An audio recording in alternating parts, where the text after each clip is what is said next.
The 1950s, back when life was simple, family-oriented, and people still had their good old-fashioned morals. Now, tell me, is murdering on that list? Today we are talking about the number one reason women became murderers in the 1950s, and we'll be discussing some of the most famous cases. Now, the reason we are highlighting women for this topic is because there is a common denominator. For men, they murdered for a buffet of reasons, really. Some out of envious rage, some due to their alcoholism, and some out of abuse. But for women, there was one reason that became the most common answer amongst them all: insurance money. Weapon of choice?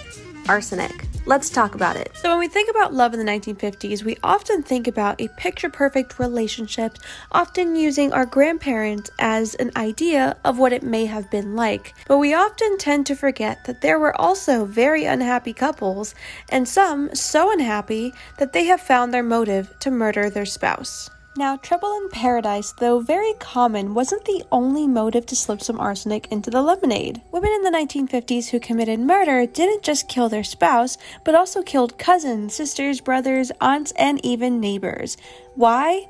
All for their life insurance. In the 1950s, states like Alabama did not require insurance agents to have permission from people or even notify them when life insurance policies were purchased against their lives. Criminals like Mary Perkins worked in collusion with an agent to take out life insurance policies on as many as 150 people without their knowledge.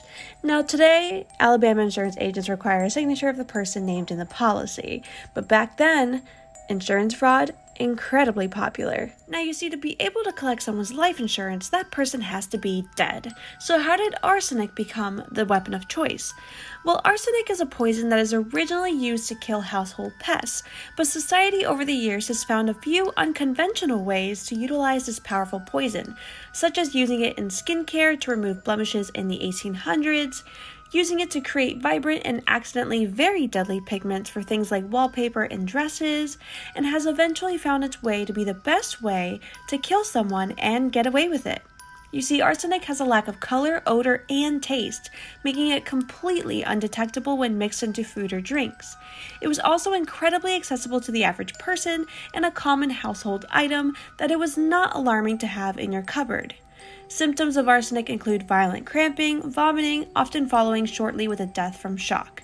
The lack of technology made it almost too easy to dismiss arsenic poisoning for food poisoning, making it the perfect murder weapon for an unhappy 1950s housewife. Now, there are a handful of murder files on unhappy women looking for some financial freedom, but let's talk today about the first white woman to ever receive the electric chair, Earl Dennison, otherwise known as Aunt Killer. Earl Dennison was a widow and a surgical nurse. She worked at the Wetumpka General Hospital for over 25 years.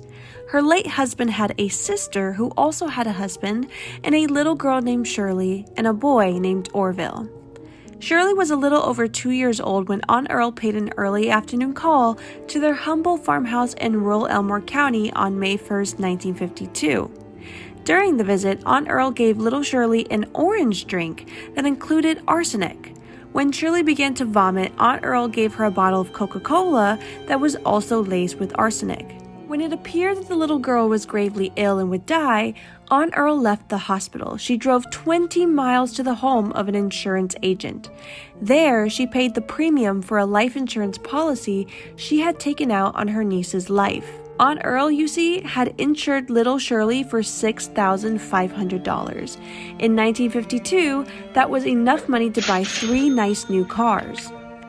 The near-perfect crime eventually crumbled when the parents found out about the life insurance policy. Earl Dennison took an overdose of sleeping pills and was unconscious when arrested. Her life was salvaged at the hospital, and therefore she confessed on several occasions and in writing to have murdered her niece. Dennison was found guilty of murder and sentenced to the electric chair. Now, another famous case is that of Mary Elizabeth Wilson, the widow of Wendy Nook. Now, she's quite the interesting character. In 1914, she married her first husband, John Knowles. Then, her boyfriend, John Russell, eventually moved in with the both of them. In 1955, Knowles died. 5 months later, she marries Russell, and then he dies a year later in 1956. A year later in 1957, Wilson married her third husband, Oliver Leonard, a retired estate agent, and he died only 12 days into their marriage. From their deaths, she earned quite a bit of money.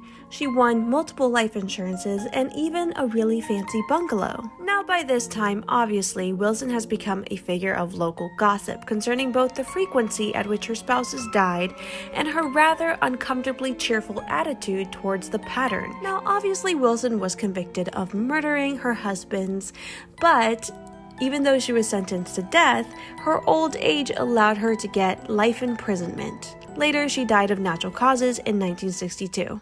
Want more interesting, strange, and unusual facts about the past?